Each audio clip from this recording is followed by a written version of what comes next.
Gute Woche. Go straight into the questions which we have.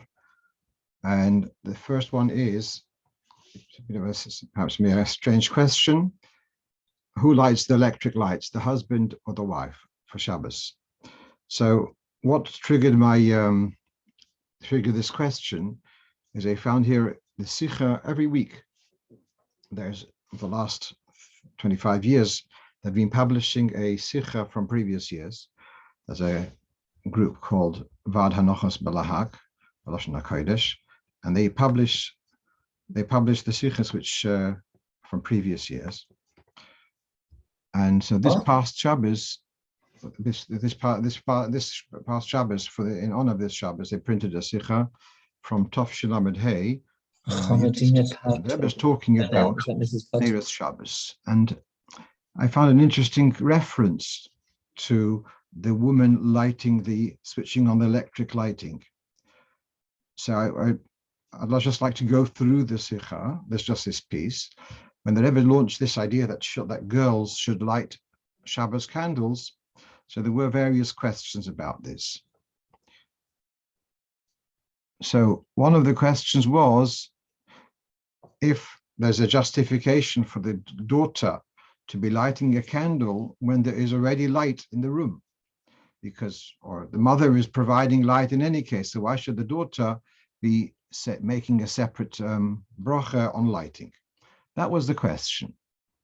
So to this, the Rebbe responds: the more light there is in the room, even if it's in the same room, at the same table, so long as it's not in the same candelabra, one doesn't have two women or two girls lighting on the same candelabra.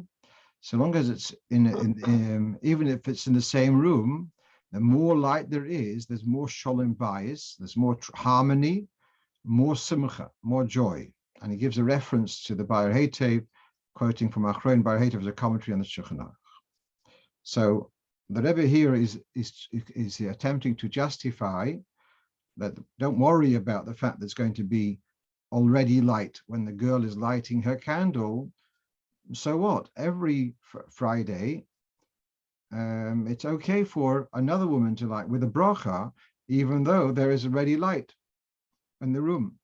And he says this is evident from the minig b'nois Yisrael haksheros. This is married women also do this. Look, so this is how the Rebbe reads it. Looks at the situation. Mitzad the tafkido. It's the woman's function to prepare the needs of the house. As part of that function, she makes sure that the room should have enough light without relying on the husband, because it could be that he'll be confused. And so she first goes and switches on the electric light. So there's already light in the room. After that, when there's already light in the room, she goes and makes a bracha on the electric light, on the candles that she's lighting. And not that she first lights the Shabbos candles and then she tells the husband to start switching on the electric lights. So I found this very interesting, that the Rebbe is not saying, as I may have said at previous occasions, more than once, that the electric light is part of the mitzvah. Here the Rebbe is saying almost the contrary, that the woman makes sure that there's electric lights, and that can be done a long while before. And still she's going to make a bracha on the Shabbos candles, and that's because additional light adds to the simcha. Says the Rebbe, if that's the case, that you have got the lights on, the electric lights are on, and you're making a bracha because of extra light, bringing extra simcha, so then there's no problem for a girl to also light a candle, even though there's light as it is, and she's making a bracha because of extra simcha. That's the point which the Rebbe is making. I don't think there's any indication here whether the husband or the wife should switch on electric lights. I think it's no difference. Just like it could be either way. That's one. Personally, I do make it my business to switch on some lights, because that's part of my joining in the mitzvah of Hadlokas Neris. Obviously, I don't make a bracha on that, but yeah. Okay. So the next point is going to be a little bit perhaps entertaining, and that is on on Thursday morning, I was davening Shemona Esrei, and I was thinking I don't have enough questions for tonight's shir. And the reason being was, Baruch Hashem, a very busy week with Yoitze Kislev, and personally I had traveled to Europe and back. And so as I'm thinking this Shemona Esrei, then I thought, hey, that's an interesting question. If you have a thought during Shemona Esrei, are you allowed to make a shir out of it? In other words, when a thought falls into your mind during Shemona Esrei, is it from Sitra Achra perhaps? And therefore, you shouldn't be making a shir out of that. Now, those who engage in public speaking from time to time may have similar experience. So sometimes you're in a room where you are all alone, there's no mezuzah on the room, and a thought, an idea falls into your mind. Oh, that's a good idea for the drosha, for the bar mitzvah this evening. And then, of course, you try to control your machshava, but then you come out and you have that thought. So when a thought comes into your mind in a mokim tomei, this is my question. Is it the fact that your thought came into your mind in an inappropriate place, is that a reason to say, oh, it must be from Sitra Achra, and therefore you shouldn't be using that thought, or that's not an issue? So I did do research for this, and I did not find anything directly. So two things I did find, one personally, someone else helped me, and that is, there's a famous story in the Gemara Shabbos Daf Kuf Nun Amud Beis, and that's the upper right quote. Maaser b'chosid echad. There was a chassid, and they say it was Rabbi Yehuda bar Eloi. When it says chassid echad, usually it's referring to Rabbi Yehuda bar Eloi, and he had a breach, and he was walking on Shabbos. He noticed on Shabbos he has a breach in the wall of his field. He decided, well, we're going to have to fix this fence. And then he remembered Shabbos. Oh, it's Shabbos. So some say he had a thought to fix it there and then. Others say, no, he just had a thought to fix it. And he said, Shabbos, I should think about fixing fences. And he decided, I had thought of fixing a fence on Shabbos. No way. And he penalized himself. I'm not going to fix the fence. And a miracle occurred to him in his benefit. And a caper tree grew in that breach. And that ensured his parnosa for himself and for his family. So here he had an inappropriate thought. He took a strong stance to not benefit from this thought, and he was rewarded for this. Incidentally, there are many Meforshim bring from the Arizal that this chassid had a connection with Shlofchad, who had violated Shabbos and was put to death in the times of when the Yidden were in the desert, and he needed a tikkun in Shabbos in Machshove, and so this was his opportunity. And that the fact that it's the tree which grew was a slaf chad. One slaf is a slaf chad is a caper tree, one caper tree. So that's a lot of Meforshim to bring this down. So anyway, so coming back to the main point, we see here that he had an inappropriate thought, and he took a strong stance to distance himself from carrying that out. Although, truthfully, there it's talking about he had a thought which was to do a forbidden act. Here we're talking the other way around. We're talking about a person who is during Shemona Esrei, or lahavdil, in a mokim tomei, and a thought of Torah comes to his mind.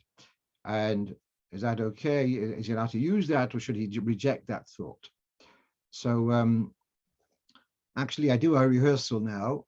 On Friday night, we have after Ma'ariv, chazer over some of these points, and one of those present, Rabbi Weiss, who lives down the road, so he mentioned to me there's actually a Gemara which subsequently I looked up, and this is a Gemara in Zvochim Daf Kuf Beis Omid Beis. Said Rova, it's a point just bring in the discussion, but it says Rova, this din, or this is Rab, Hai Dino, Mi Rebeloze B'Reb Shimon Gamirno, De Omer Bebeis HaKiseh. This halacha, which we're just discussing now, I heard it from Rebbe Elazar, the son of Rebbe Shimon. This is Rebbe Shimon Bar Yochai, and he had said this in the Beis HaKiseh. towards the end of the Gemara, there's a more whole discussion. And the Gemara asks, V'hechi ovid hochi, that's the lower quote, that's from the bottom of the page. How could he do so?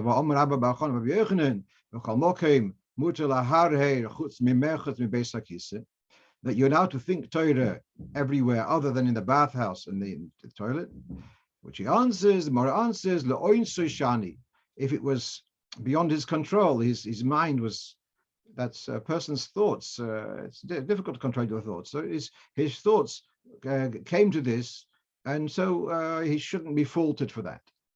But what we're seeing, though, is the fact that the Gemara brings this as a halacha.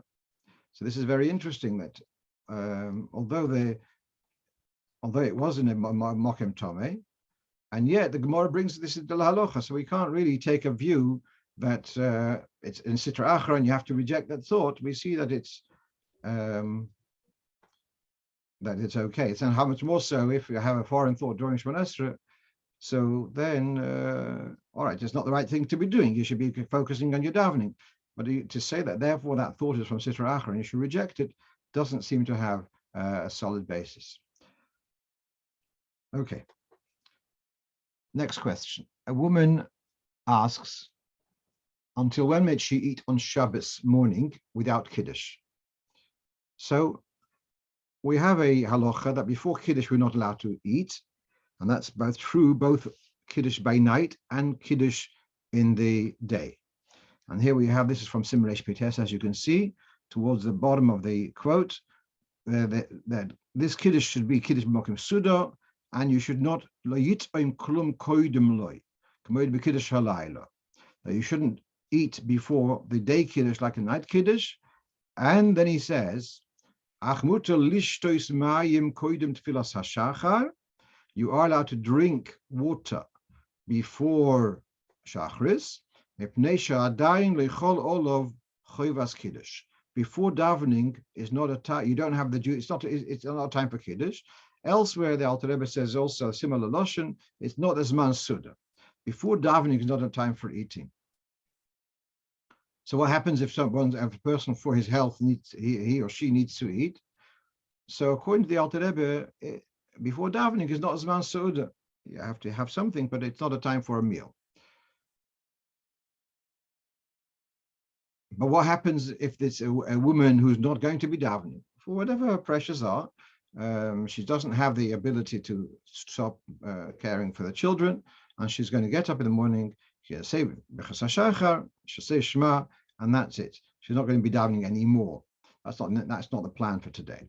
So then it looks like she should actually, before she sits down for breakfast, she should make Kiddush, a glass of grape juice or something. Yeah, that's what it looks like. And I see this also in the Shabbos Chanukah. It says so quite clearly also that if a woman, if she is planning to daven, then she could take the liberties. Before davening is not as a man su'udah, it's not a time for a meal. If she's already, if she's not going to daven, then there's nothing to wait for, then she should be making Kiddush. Since I'm already talking about this, I'd like to clarify.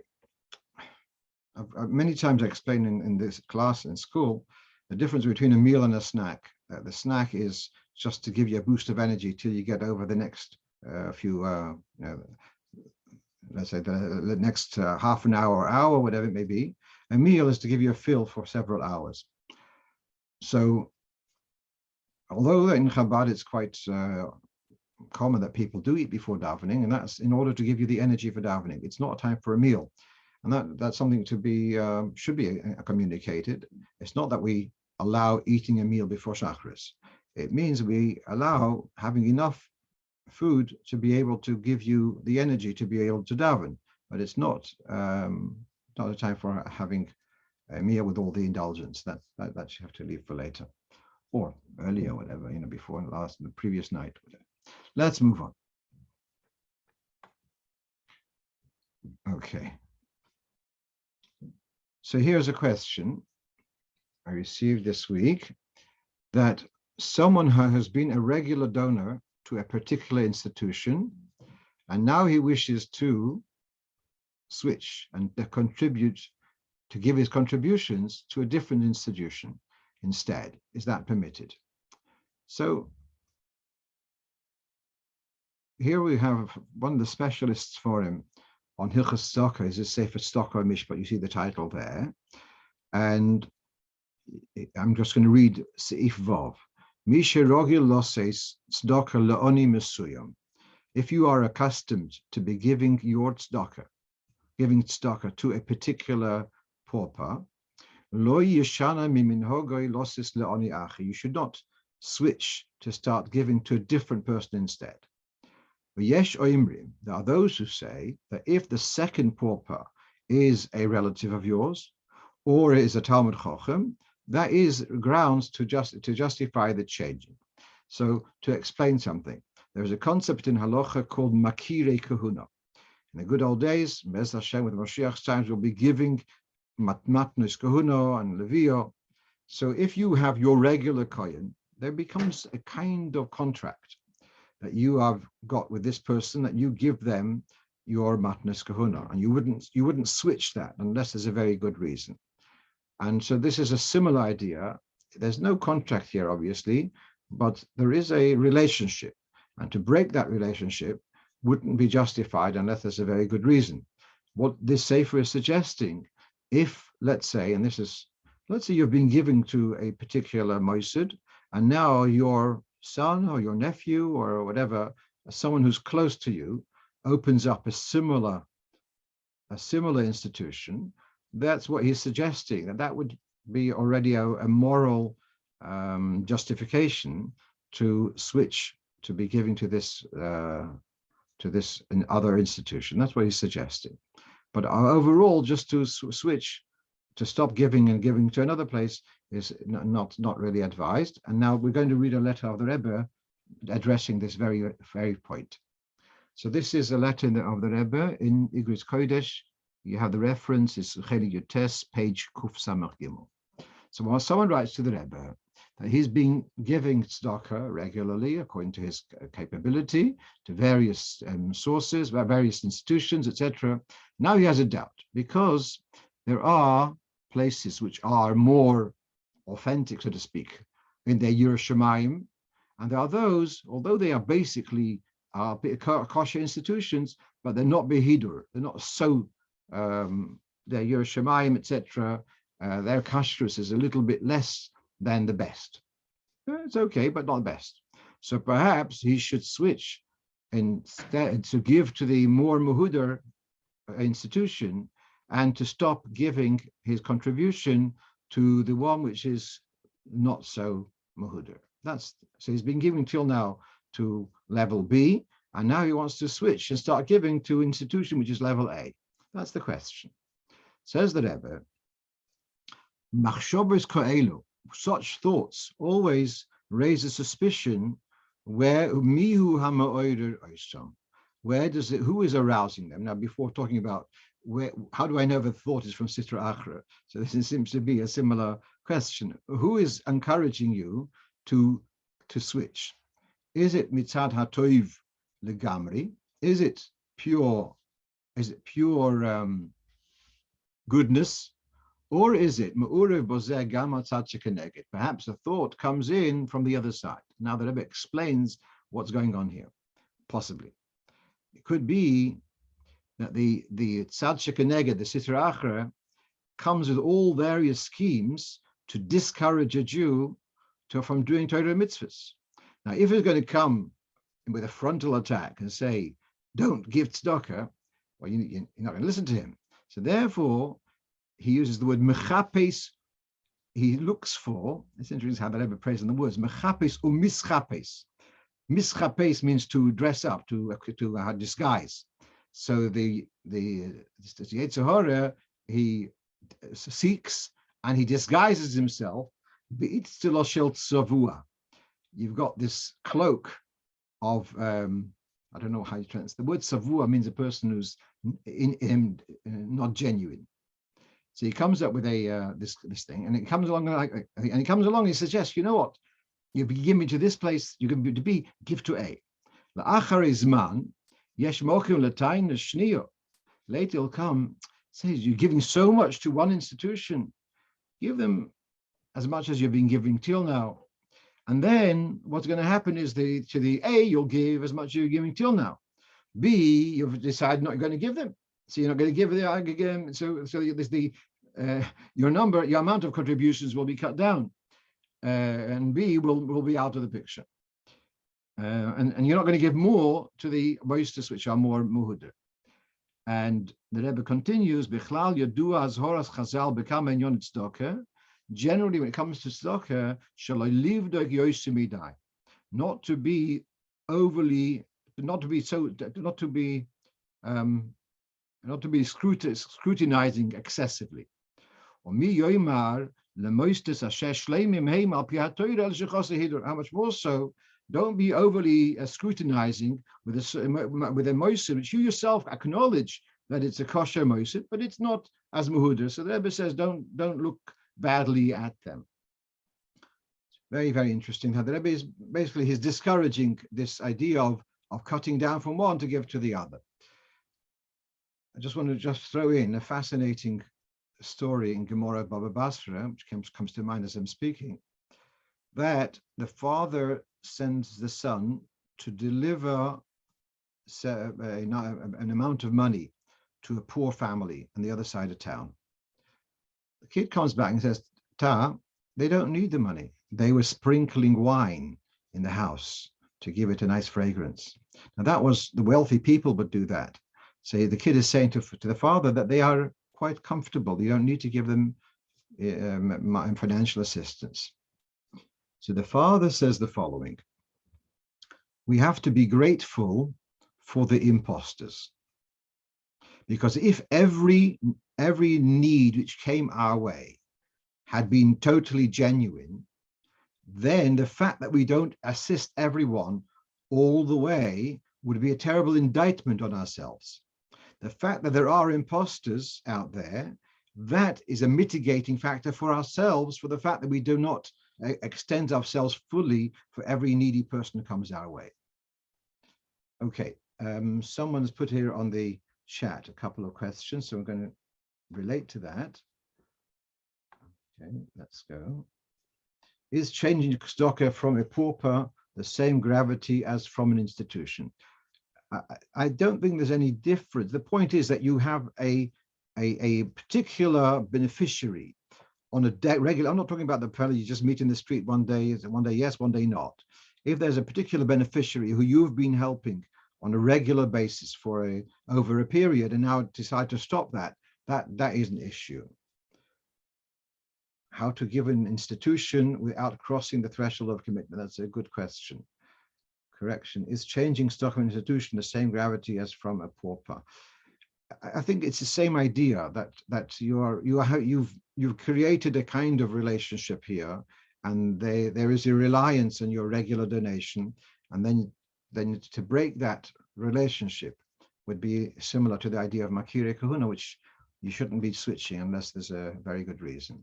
All right, let's go on. And now here, someone brought to my attention that in some of the Hamish news sheets, so in this part of the world, you have Hamish news sheets. I know some of the listeners would love to have Hamish news sheets coming through your door. We have about 5 of them every week. It's ridiculous. But so, some of them come with advertisements, which have got Ksav Ashuri, recipe for Torah-writing, and she was quite upset about this. And so actually she said about a story with someone who, a story with the Rebbe about this. Now, I'm going to tell the story first, then can come back to the halacha. So this is this is from Rabbi Dani Ashkenazi, who lives is a shliach in Palo in Brazil. And when he got engaged, so they're going to print invitations. So they printed. So he's a sofer. He gets trained as a sofer. So he wrote his own wedding invitation, and he wanted to give a first invitation. He wanted to give to the Rebbe. So he went to New York, and he went to the to the Maskiras, and he gave the Hebrew side of the invitation to give it to the Rabbi Groner, Allah Shalom, should give it to the Rebbe. Rabbi Groner looks at it. He says, "Who wrote this?" You know, it's like impressed with the beautiful Ksav. He says, "I wrote it." So he says, But do you know that the Rebbe is not happy about people making invitations with Ksav Ashuri, with the Sefer Torah writing, because afterwards it's then thrown into the bin. It's a disgrace. But no, Label says, no. So Danny said, no, if that upsets the Rebbe, I'm not going to give it in. Give it back. And they had already printed 700 invitations. They sent 690 of them into Seamus and kept just 10 of them, just for remembrance. And they reprinted a new invitation with regular writing. So I'm telling you the story. I'm so impressed with the Chassidische Hergish of Ingeman, without going to Lomdus. If the Rebbe is going to be upset, I'm not going to do it. Okay, so now this is from Shulchan Aruch, it's the last seif in Hilchos Sefer Torah, and this is from the Ramo. As you can see, the underlined writing, the highlighted writing. Yesh oimrim de'ein lichtoiv dvorim shel choil b'chsav ashuris shekoisbin boi haTorah. There are those who say that you should not use the Sefer Torah writing, that script. You should not use it for mundane matters. It's a disgrace. It's because it's dedicated for Sefer Torah. There on Mezuzah's tefillin, it shouldn't be used for mundane stuff.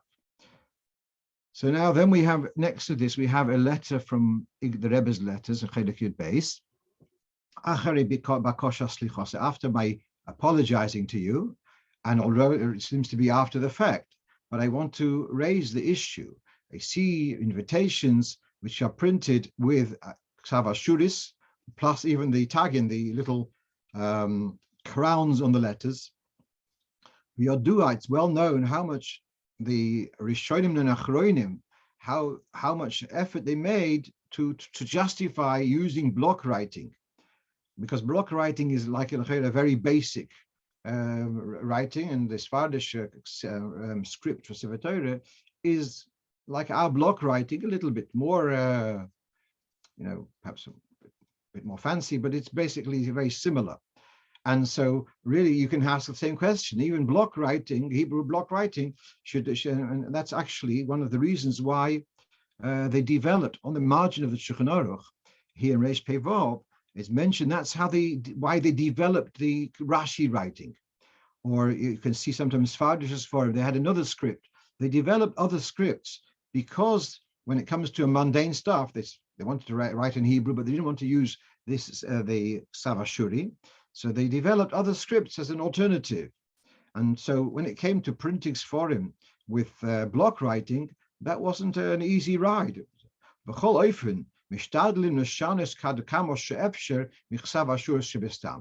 should be, that one should try to do, that the writing, even if you're doing block writing, it should not resemble the Ksav Ashuris.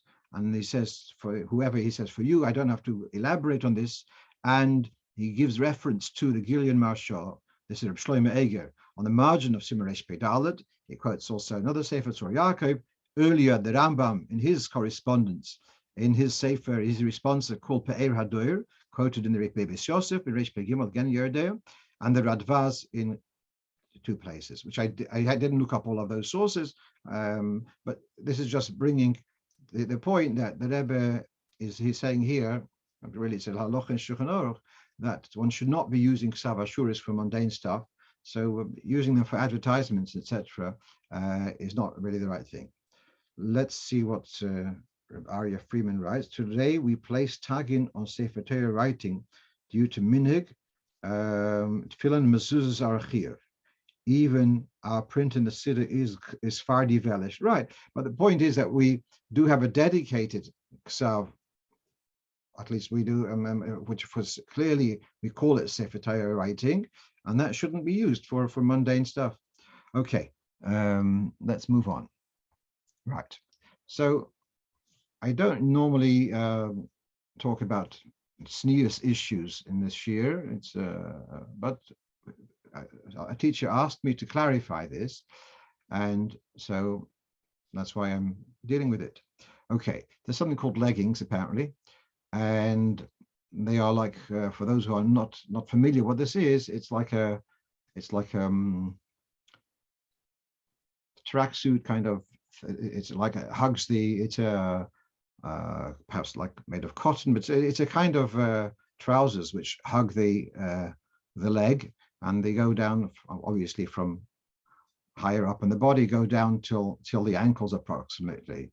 And also there is, it's said that there is a problem with the issue, or it's news with them to explain what the issue is. So I really want to first explain the lomnus a little bit.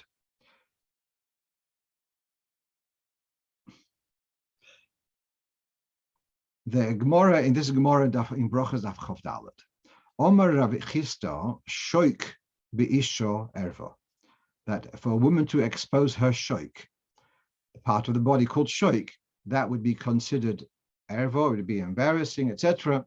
And he gives a reference to a posuk in Shir Hashirim, Gali shoik, Ivri Naharis, whatever the posuk is. Okay, now what is the definition of shoik?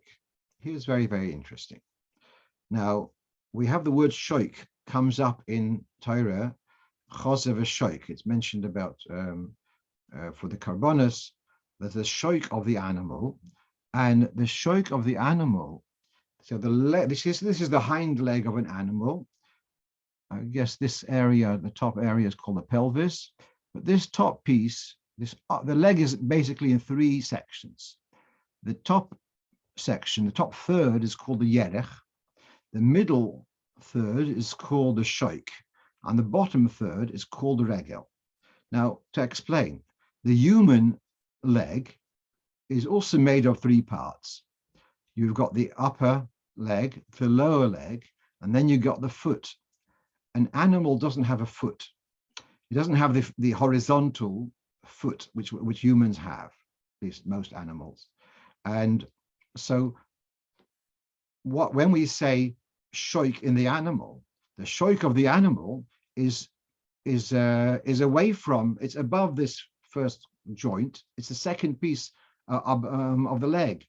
So what we're seeing here is a confusion. And where exactly is the shoik? Is the shoik the upper leg or is it the lower leg?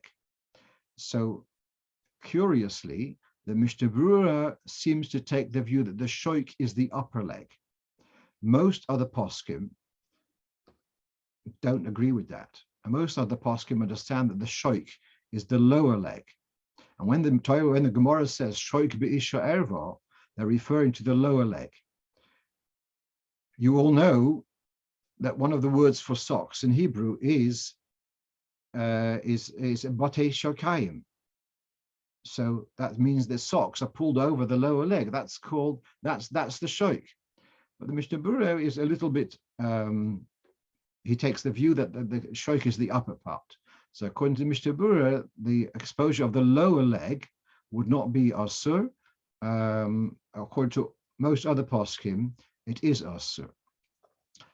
Then there's a difference in dinim of tznius about wearing something very tight, wearing very clothes, very clinging kind of garments, which are so exposing the profile. So on the lower leg, the minig, by and large, is that it's covered, but it doesn't matter that it's covered with something which is opaque and where the profile is obviously visible. The upper leg is that should be covered, and in a way that the profile should not be visible. So let's come back to this question about these leggings. One of the issues is where the bottom of the leggings feet meet the ankle, the foot. So long as the area is covered with socks or something, then that will be okay on that part. The other part is apparently, and this is all secondhand information. It's quite common that people who are wearing leggings would wear a shorter skirt, and that again is a problem, as I'm just explaining.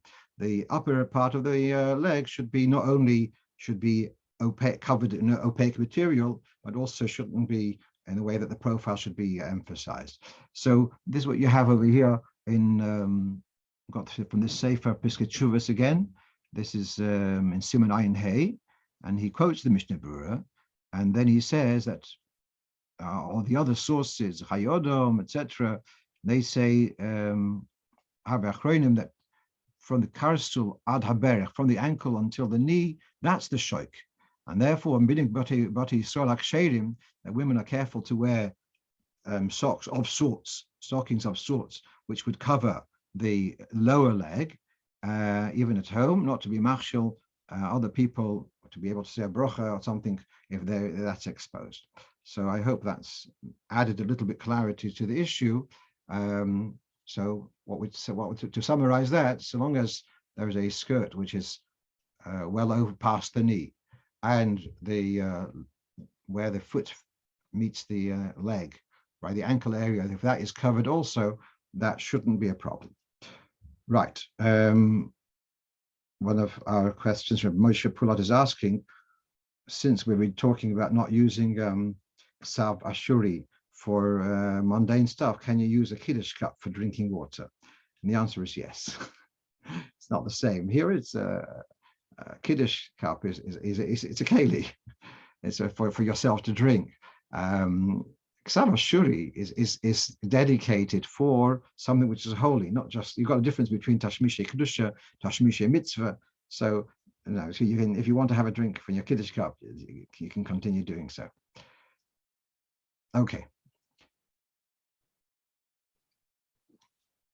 Here's a mamash standard.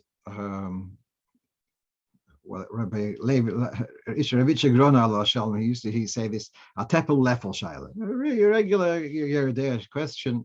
So a milchig knife with dried cheese residue was put into a fleishig mug. Boiling water was poured into the mug.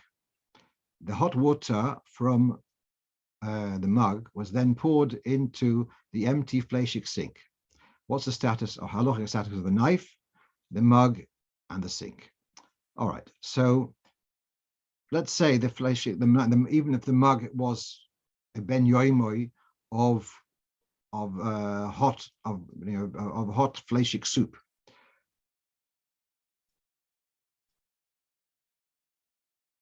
All right. Probably that wasn't the case in any case, but so the knife is not a problem. I'm assuming, so I'm changing the goalposts. But the mug wasn't used in the last 24 hours for hot fleishig soup, and therefore the knife is not a problem. It doesn't become treif because of the mug, because the mug is in a ben yoimah. The question is, what about the sink? Well, once the water came into the mug and then was poured into the sink, so the water is already at least klisheni or less than klisheni. So they're not a problem for the sink. What about the mug? So if there had been a lot of water poured into the mug, then you could possibly use the concept of bittul b'shishim. If you could assess there was 60 times water over the cheese on the knife. Other than that, if there wasn't so much water, so there we have a worry. You have a belia of absorbing of a taste of cheese into a fleishig mug. That's the concern.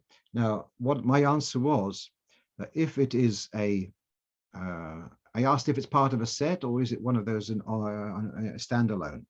If it's part of a set, then there's a question of a loss involved, and we would certainly be able to rely on that. Here you have a quote from the Shulchan Aruch and Yoitze Ches. So with this is you can't kasher a mug usually, and so it's a b'diavad. And if it were part of a set, I would certainly say that you don't have to throw it away because it's on the level of klisheni. If it was just, as I say, a standalone, not part of a set, then there would be room to be machmir and give it to your cleaning lady, and who'll be happy to use it. Okay, let's go on. So here I got a shayla from a shliach somewhere in Ukraine, and he came up with this discussion with his local people about lifting a child, a toddler, who's walking on Shabbos, the toddler, and then the toddler refuses to cooperate. What are you allowed to do now? And he had understood that you're not allowed to do anything, and his people had picked up information from elsewhere that they could, and so he asked me. I said, "Listen, let's get a clear picture." So here's the story. So we have a general principle of chai noise es atzmoi, that a living being bears its own weight. Now, for that, however, this heter of chai noise es atzmoi, it means you're not punishable for carrying a living creature. If you would carry a cat or a dog, you would be liable for carrying. The reason why chai noise es atzmoi is an exemption for not being punished is because the passenger, so to speak, is cooperating and helping you carry to carry it. If the animal, let's say, is wriggling and not cooperating at all, then you can't say it's a party to your malach. On the contrary, it's actually acting as a right old nuisance. So you can't use the heter of chai noise es atzmoi. What do we have here? What do we have other cheshbonis? We could say if it's a small town, you could say that we don't have 600,000 users of this Rosh Hashanah, and therefore you could say Isad Rabbanon, you could bring that in. So what we're looking for is to make it into a shvus de shvus, l'tzorech gadol. Obviously, it's a tzorech gadol, this toddler in the street. It is a tzorech gadol. So if we can bring it down to Rabbanon on 2 counts, then we'd be able to allow it. So let's read what Shabbos Chanukah writes. Yeled, a child who stops in the middle of the street or in the carmelis, and you cannot motivate him to actually continue walking, you're allowed to carry him pochos midal adamas. That you carry 2 steps, 3 steps, and you stop, and then you continue. That's to do that is an issur rabbanon. But in the circumstances, to do that, pochos midal adamas, let's say carrying a bouquet of flowers, would be issur rabbanon. Now it's not a flowers; it's a child, so it's a chai noise es atzmoi. So you've got two rabbanons. It's the idea of going in spurts of less than dal damas, one after the other. That's one aspect. The other aspect is chai noise es atzmoi. He doesn't bring in the idea of perhaps we don't have a Rosh Hashanah deraisa. As I say, that won't help in a big city. What I also want to add is also that if the child is actually throwing a tantrum and not cooperating at all, so the heter of chai noise es atzmoi also falls away. And therefore, if you are in a big city and you wanted to do pochos midal damas, I think you'd have to first calm the child down till the child is cooperating and then happy to be carried, and then you go pochos midal damas. Obviously, we're not talking about middle of the road and the traffic is coming, etc., because we're not talking about pikuach nefesh. We're just talking about you have to get home. That's all. Right. So here, someone's asking, we're going back to the mug. Does it help leaving the mug for a year? So that does help if it was a loss involved. There is a chacham tzvi, and where there's a substantial loss or a sentimental issue about you want to hold on to that, then we can rely on this. But normally for a simple mug, no, we wouldn't go for that. It's only this idea of waiting a year is a heter where there's substantial loss or concern.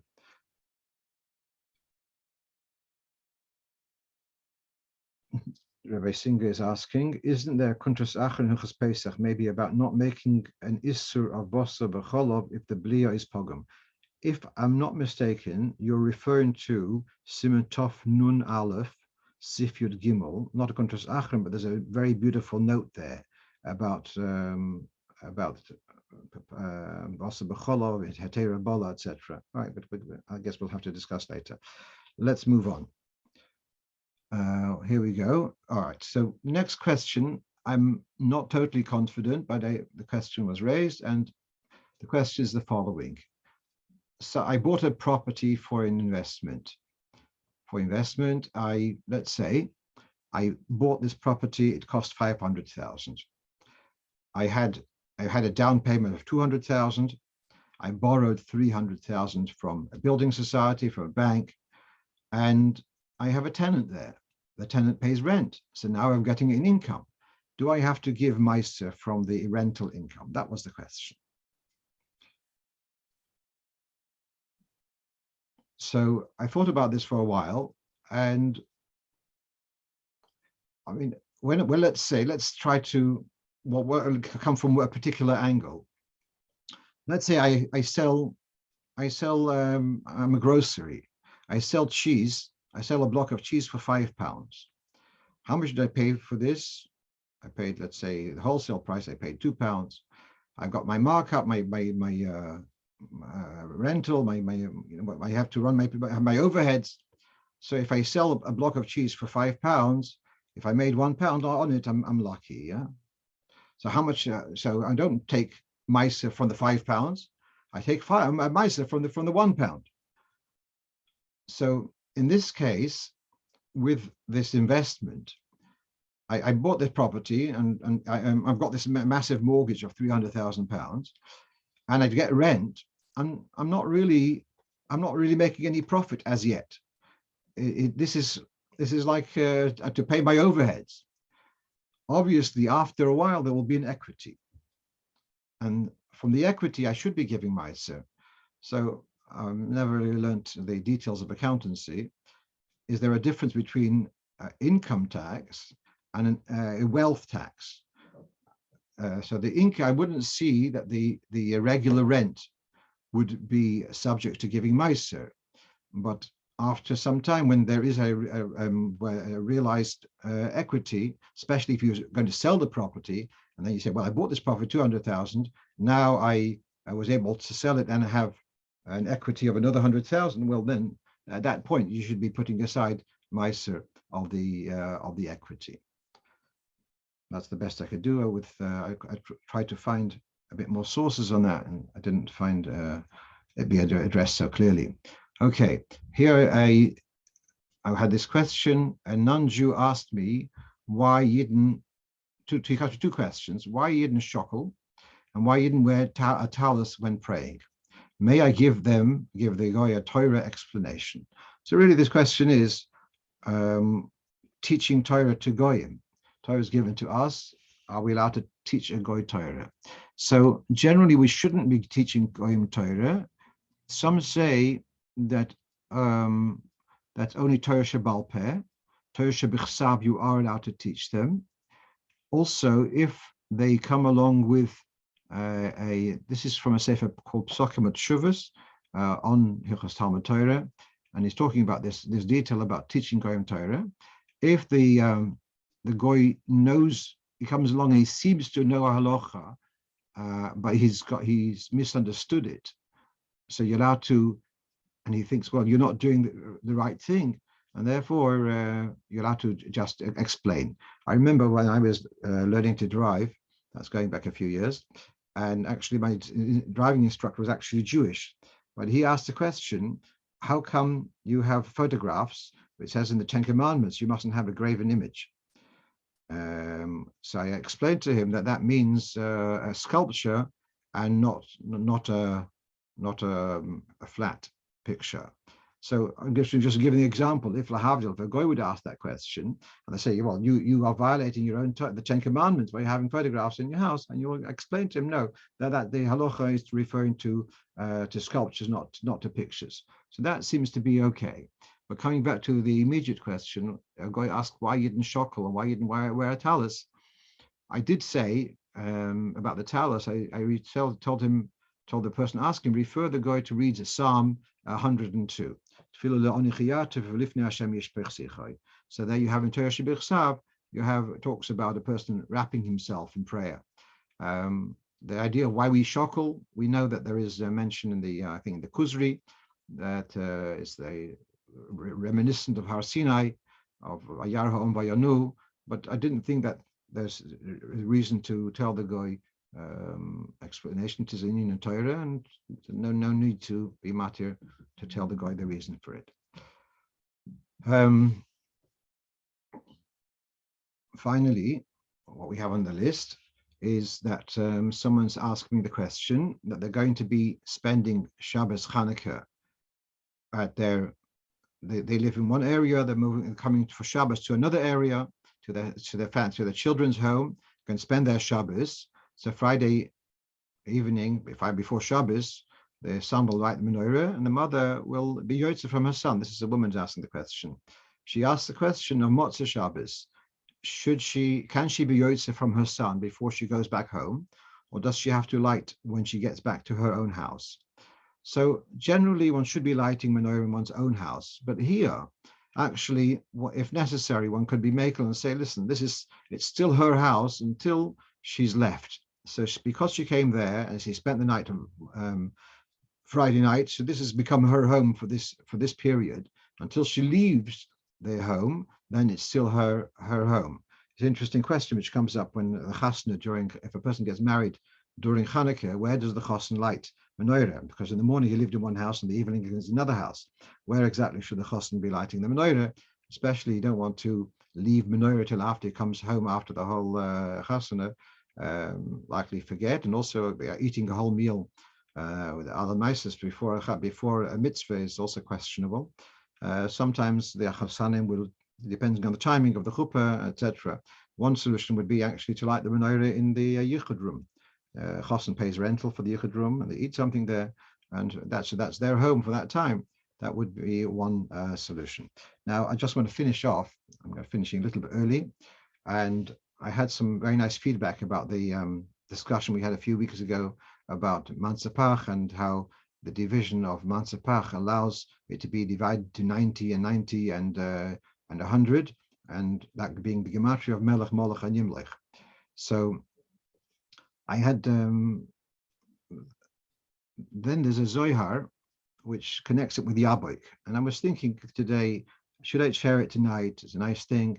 And then the Epishat Geholfen, I saw at the end of Parshas Vayeshev, it says at the end of each parsha, it says how many psukim there are in that sedra, and it says it's got Kuf Yud Beis psukim, Yaboik Simon. By the way, they shouldn't have put a vav there. So we had last week Yaakov Avinu crossing Nachal Yaboik, the brook called Yaboik. Now the word Yaboik, which is gematria 112, has great significance in Kabbalah. And here we have a Zohar. The Zohar, as you can see, is in Chelik Gimel, Reish Yud Zayin, Daf Reish Yud Zayin Amud Aleph. And the Zohar says, Havaya, Eya, and Adni, together those three shemas equal 112, is Yaboik. And so Adni is 65, 65 and 26 and 21 equals 112. But then the Zohar says, V'inun melech moloch yimlech. And so you read the Zohar, what's melech, moloch, and yimlech got to do with 112? So the answer is, I don't know if we've discussed this before, that there's gematria not only of letters, but there's also gematria of the vowels. And the rule of this is, I think, exclusively in Kabbalah, but the rule is that every dot is a yud, has a value of 10. Every line is a vav, and therefore has a value of 6. A kometz is a combination of a line and a dot, therefore it's 16. Okay, so there we go. Melech has got 2 segels, that's 30 and 30 equals 60. Moloch is 2 kometzins, that's 16 and 16 is 32. And Yimloich, we're ignoring the shavoin, we're just the outright vowel. So we've got a chirik and a cholam, Yimloich. And so therefore you've got 2 dots, that's equals 20. So 20 and 60 and 32 equals 112. So that's what the Zohar is saying, that Havaya Adni and Eya is gematria Yaboik, and that is alluded to in Melech, Molech, and Yimloich in the gematria of the vowels, not the gematria of the letters. Just to finish off, I was just last night I was browsing for something else. I was looking about something about Kiddush, not for now, but meanwhile, I saw the following in passing, that in the capital 20 of Tehillim, so Ya'anenu v'yom korenu, so that's Yud Beis Kuf, Rosh Hashanah, Ya'anenu v'yom korenu is 112. For that matter, the beginning of the chapter, after Lam Natzech Mishal David, the pasuk base, Yancho Hashem b'yom tzara is Yud Yud Beis Tzadik. Again, you have the gematria of 112. So again, you've got the remes to this inyan of Yaboik in the beginning and in the end. That's as much as I can tell you for the moment about this Shem of Yaboik. There is a sefer, I'm sure many people are aware, called Ma'avor Yabuk is actually all about persons passing on from this world to the next world. Fascinating sefer, but again, I don't have more details to share with you at the moment. I'm just going to wish you all a I've got a Motzei Shabbos and a Shabbos Chanukah. I'm just going to look at the chats.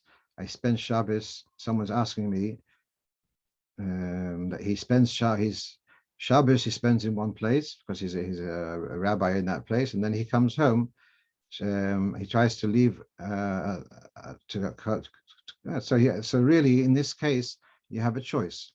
If you're in one place for Shabbos and then you're going to another place Motzei Shabbos, you could light at your apartment in the shul while you're still there. But if you can get home and light at home, that would probably be better. And then you can sit there and relax at your menorah, which is part of the mitzvah of menorah, is actually to listen to the lichtelach, to sit there and so there's an